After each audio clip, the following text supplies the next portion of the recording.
Afonso Costa foi o mais odiado e o mais amado político do seu tempo. Ainda hoje, a historiografia debate com paixão o seu democratismo, a sua demagogia ou o seu despotismo.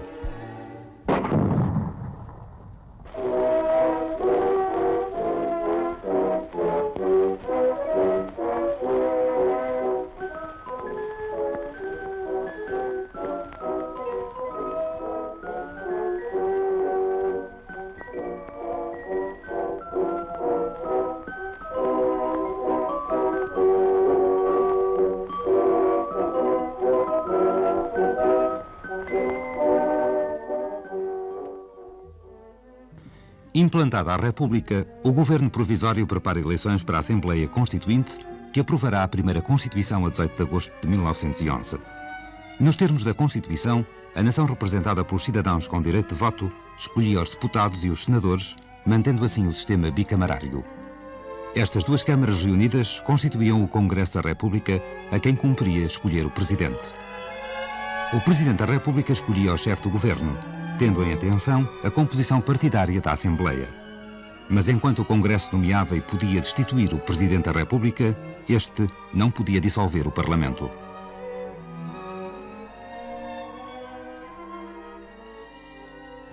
Durante a propaganda antimonárquica, os republicanos defenderam o sufrágio universal e a legalidade dos atos eleitorais. Mas a realidade da República foi outra. A Lei de 1911 dá direito de voto aos maiores de 21 anos que saibam ler e escrever ou sejam chefes de família há mais de um ano. A população total recenseável rondava 1 milhão de habitantes. Destes, só se recensearam cerca de 850 mil e só votaram 250 mil numa população nacional de 6 milhões.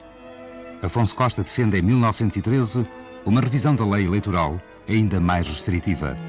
Só os maiores de 21 anos que soubessem ler e escrever e fossem do sexo masculino podiam votar. Excluía assim as mulheres que, desde que fossem chefes de família, tinham pela lei anterior direito de voto. Excluía todos os analfabetos, o que representava 70% dos portugueses, e excluía também todos os membros das Forças Armadas. A população recenseável baixa para 600 mil. Recenseiam-se 400 mil e nas eleições de 1913 votam apenas 150 mil pessoas em todo o país.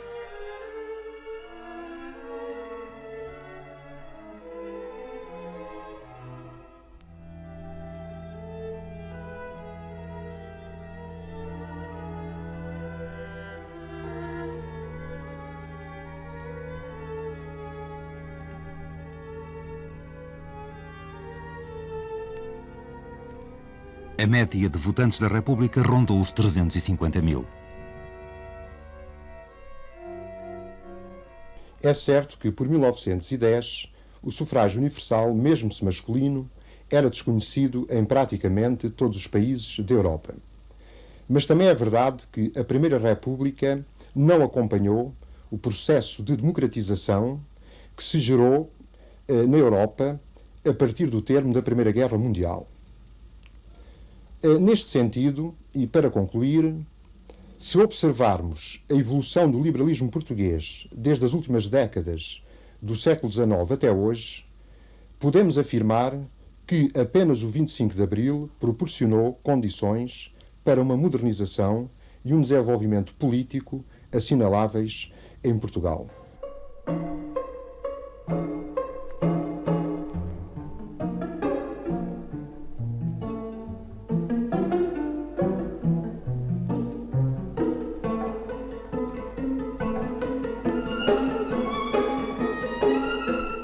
Por um lado, o Partido Democrático continuava, sem alteração, a defender o conjunto do ideário republicano tradicional.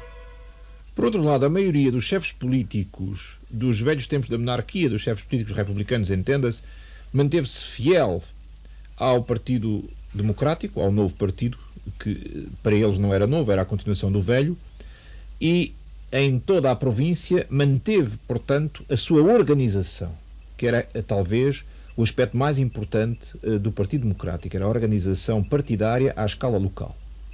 Por outro lado ainda, a maçonaria e a carbonária continuaram majoritariamente ligados ao Partido Democrático e não aos partidos que se cindiram do tronco comum.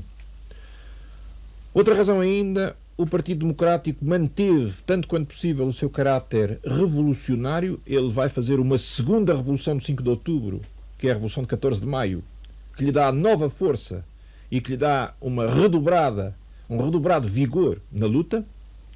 E tudo isto junto manteve, sem dúvida nenhuma, o Partido Democrático como, de longe, o maior partido da República. O Partido Democrático vai ficar com o cacicato monárquico. Vai, portanto, ao receber a maior parte das estruturas dos velhos partidos monárquicos extintos e até do próprio Partido Franquista, o mais rapidamente anti-republicano, vai conseguir, ao longo do país, manter e herdar a máquina dos partidos monárquicos. E, portanto, todo o cacicato que existiu ao longo das diversas décadas de monarquia constitucional vai ficar nas mãos deste partido, que assim, dotado de maior dinamismo, de maior truculência e de um enorme sentido demagógico, e ainda por cima beneficiando de ter à sua disposição a máquina dos velhos partidos monárquicos convertidos e conversos à República, vai, portanto, empolgar e ganhar sucessivamente as eleições, desde as primeiras eleições de 1911 até às 25, com exceção, como eu dizia, de 1921.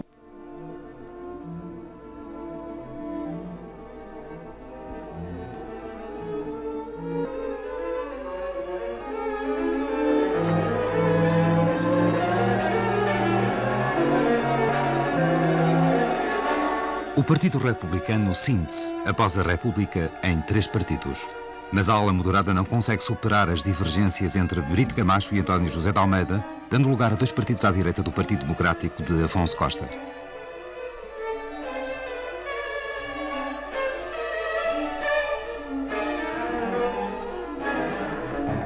A política do Afonso Costa foi, para mim, a política mais progressista da Primeira República, vendo os problemas como eles eram e vendo como base de toda a política a estabilidade financeira.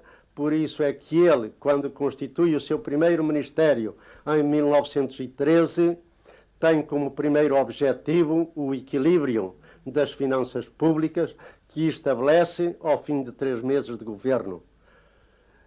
Infelizmente, Afonso Costa, como estadista, foi até à guerra, foi insultado, foi vexado, foi a sua casa invadida e praticamente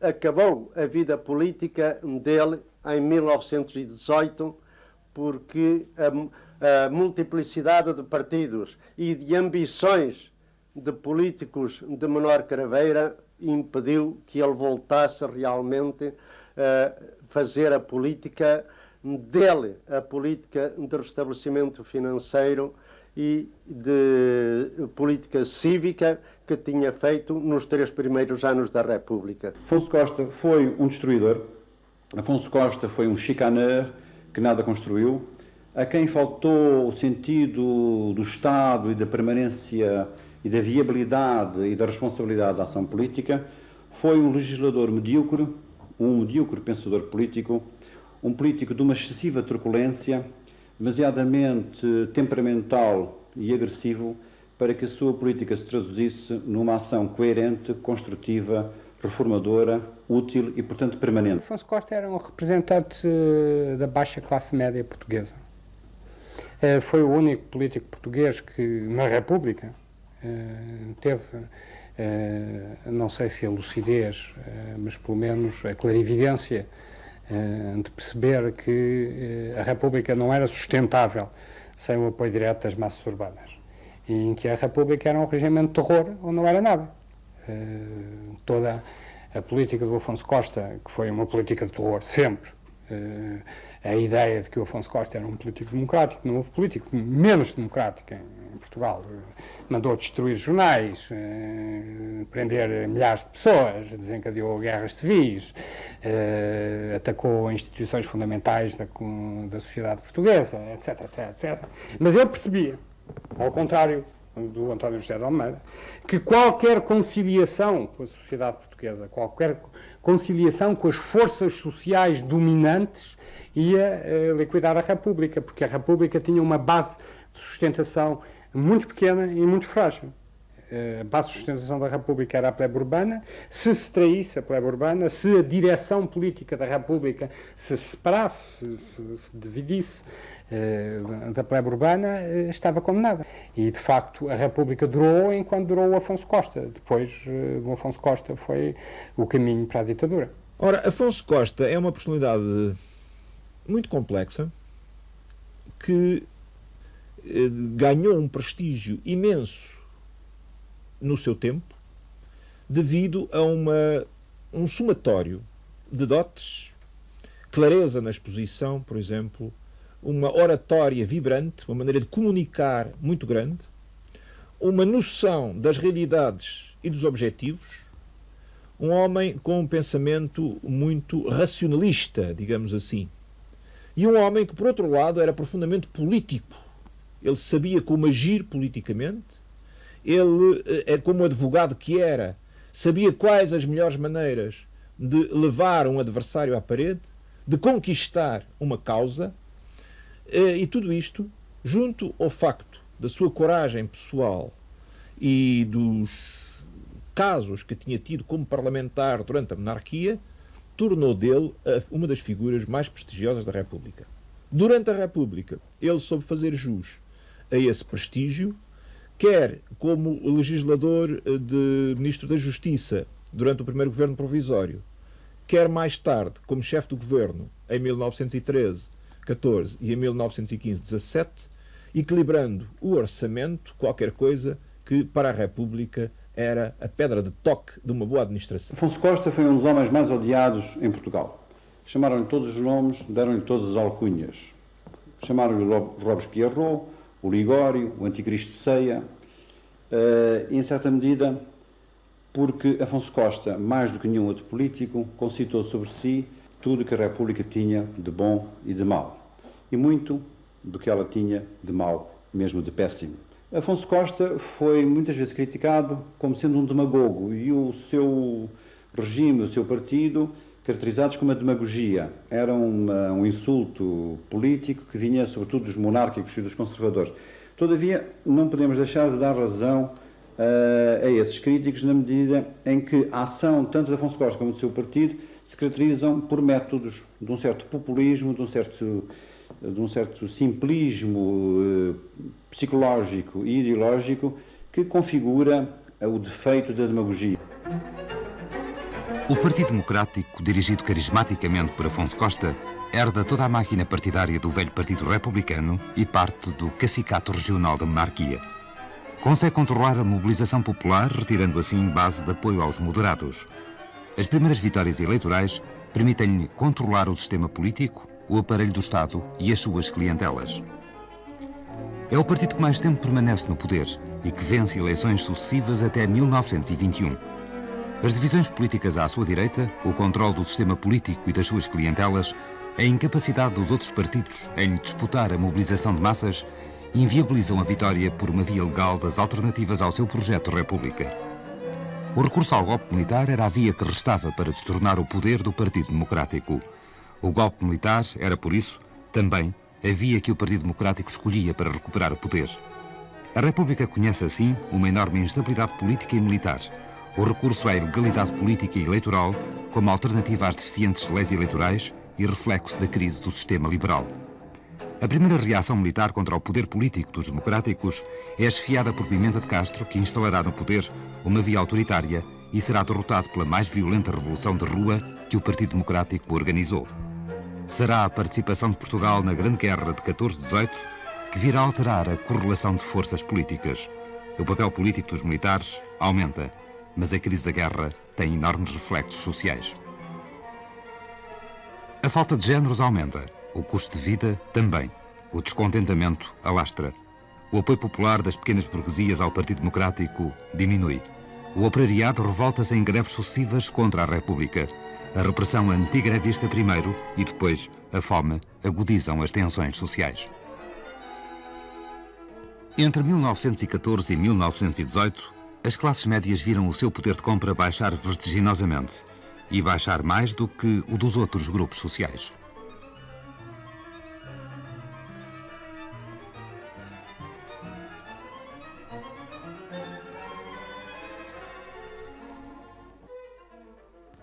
valor da libra sobe em flecha durante e após a guerra.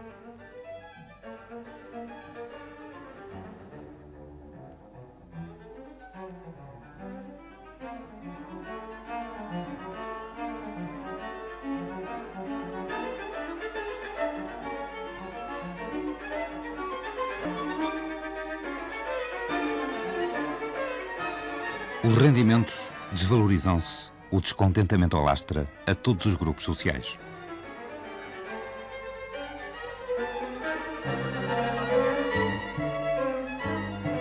Em 1917, o golpe militar de Sidónio Pais é o primeiro a colher o fruto desse descontentamento. Ao chegar ao poder, implanta uma ditadura de cariz militar e populista que gozou de grande adesão.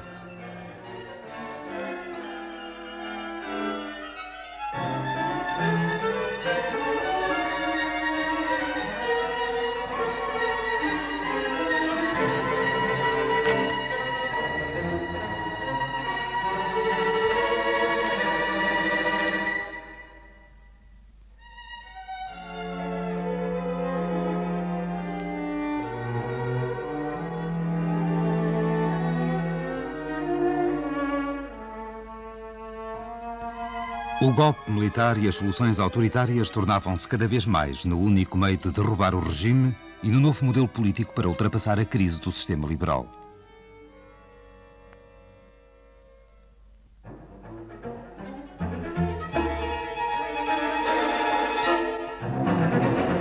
Uma das expressões mais notórias da crise do regime político republicano foi a implantação das ditaduras de Pimenta de Castro, em 1915, e de Sidónio Pais, em 1917-1918.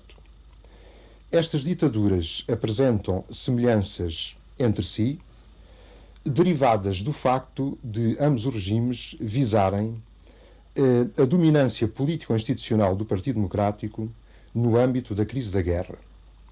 No entanto, o sidonismo visava muito mais do que isso, ou seja, foi um ensaio precoce, simultaneamente autoritário e moderno, de superar a crise longa e estrutural do liberalismo português mediante a reordenação da política económica e das instituições políticas. E aqui cabe mencionar a introdução da representação profissional no Senado, alargada às próprias classes trabalhadoras.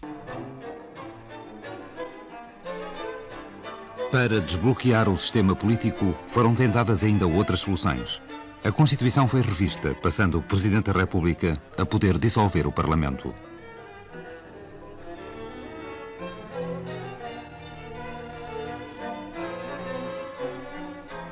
No campo político partidário, moderados e conservadores fundem-se em 1919 no Partido Republicano Liberal, na tentativa de criar um bloco alternativo aos democráticos, acabando por lhes infringir a primeira derrota eleitoral em 1921. Mas a questão central da política nacional já era outra. A profunda crise conjuntural provocada pela guerra, a instabilidade política de toda a República e a crise do sistema parlamentar aumentam os apelos e as adesões às soluções autoritárias. A República não é capaz de encontrar soluções no seio da sua débil democracia formal. O crescente poder do exército na vida política ditará a vitória das emergentes alternativas de direita. Nascia a época dos sistemas autoritários, ditatoriais, com forte apoio militar, que levaram ao poder na Europa homens como Franco, Mussolini e Hitler.